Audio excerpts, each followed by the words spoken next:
This is chapter 11, part number 2. So in the first part, we went over the formula, like very in broad terms. How do we calculate the weighted average cost of capital? Now, in this part, we're going to discuss what is the importance of the weighted average cost of capital.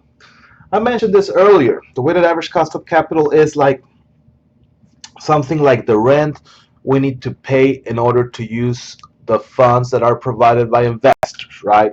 So it's investors give us money, we need to pay them back, right?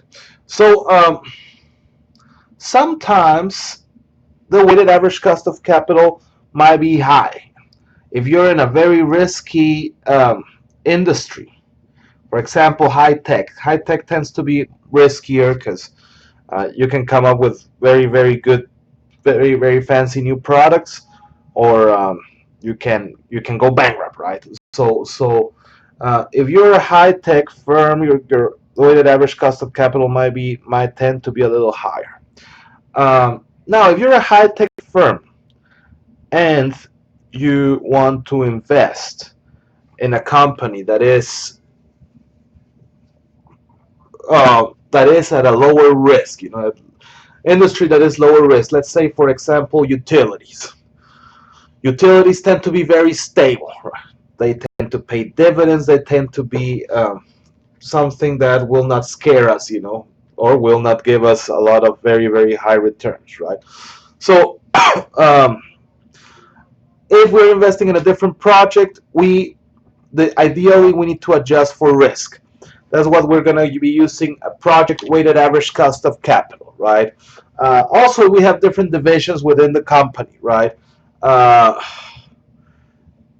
we're going to have to adjust for risk. Basically, what we're saying is the weighted average cost of capital is a great way to do it, uh, but we also need to consider risk.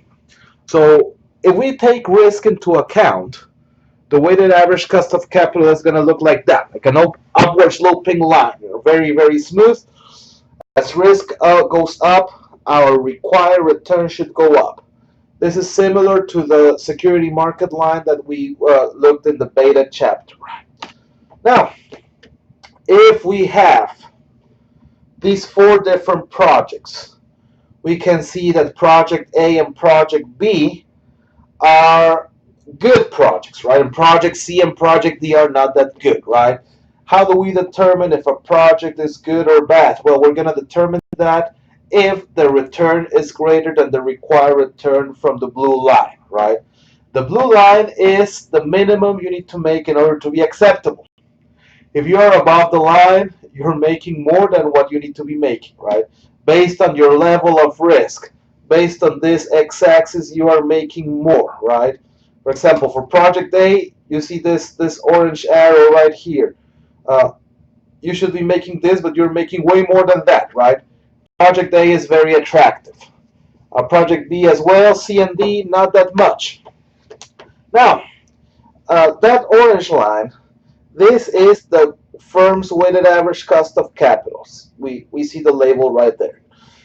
If we use the company's weighted average cost of capital and we don't take different levels of risk into account, we're going to run into a problem. The If we only use the firm's weighted average cost of capital, we're not taking risk into account. We're not taking different risk levels into account. So we're gonna run into problems like, for example, project A. Project A is an attractive project because it's very low risk and it gives us a very attractive return for that level of risk. However, if we compare that return to the company's weighted average cost of capital, we are going to reject the project, right? So, oh, you're under the weighted average cost of capital, which in a way it's true, right? We are under the firm's weighted average cost of capital. However, this is a new project and it has a different level of risk. Since it is less risky, it is providing us a lot of good money. In other words, we might be rejecting a very good project. We're going to be losing money if we reject a good project. If we go to project C, it's the opposite case, right?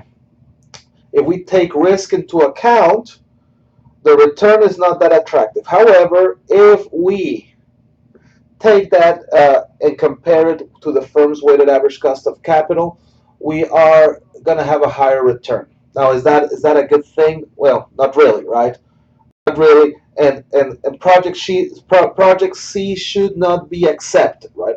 Project C should not be accepted because it is way too risky, and based on its level of risk, it is not providing us enough compensation. Project B is the star. We accepted either way, and Project D is exactly the opposite. We reject them both ways. Um, Now it is very hard to come up with that blue upward sloping line, right? It is basically, well, it is very very hard. So what some companies will do is they will have different tiers, right? So in this case we're looking at three different levels, right? Low risk, medium risk, or high risk, right? So based on your risk level, your project's gonna be within those three ranges, right? Now this is not 100% accurate, but it's way better than just using one flat weighted average cost of capital, right? Uh, Now there's different approaches. Subjective, well, we determine how much risk we think we're getting, right? There is no scientific or no exact calculation. It's just what we think it is, right? If we do the objective approach, on the other hand, we might have to use the CAPM formula and put in a new beta, right? Put in a beta that is closer to the industry of our new project or of our new division, right? Now, finally, let's talk about flotation costs. And a lot of times we talk about issuing stocks or issuing bonds, and well, it's really simple, right? Well, yeah, we get money really, really quickly. Yes, but don't forget that we need to do that through an investment bank. And that investment bank needs to make a living, right? So they're going to charge us some sort of fees and commission. Those are called flotation costs. We need to take those into account when we're doing calculations, right? Um, how can we do it? Well, uh, we can adjust the weighted average cost of capital. We can modify and say that it is a little riskier because we need to account for those flotation